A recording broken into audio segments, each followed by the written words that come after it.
A member for North Island, Powell River. Thank you, Mr. Speaker, and I thank my colleague for her speech. But I just have to say, Mr. Speaker, that I am standing here in total shock and my heart is breaking.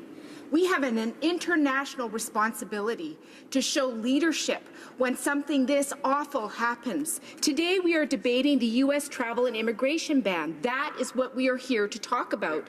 This is an opportunity for the Government of Canada to stand up and say, this is not okay. A chance to stand up to President Donald Trump.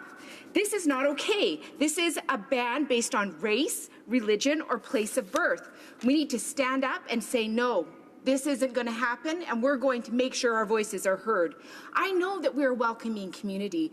In my riding, where I served for over 8 years as an executive director of an organization that welcomed refugees and immigrants into our communities, they have raised enormous amounts of money from communities as small as Sointula to Campbell River, Comox, and Powell River, and I am so proud that they have worked so hard to get refugees into this country.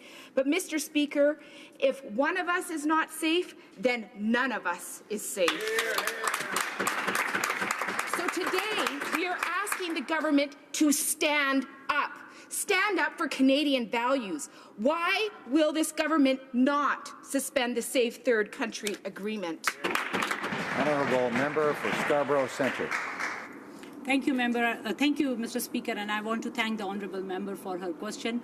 As said by the minister today, the requirements of the agreements are being met, and I want to let the honourable member know that Canada has always stood up for the immigrants. It's a country made up of immigrants. Other than the indigenous people, everyone here is an immigrant. I myself is an immigrant who came here 17 years ago and called Canada as our home.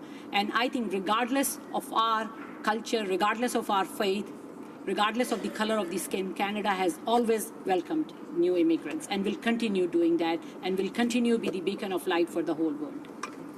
Resuming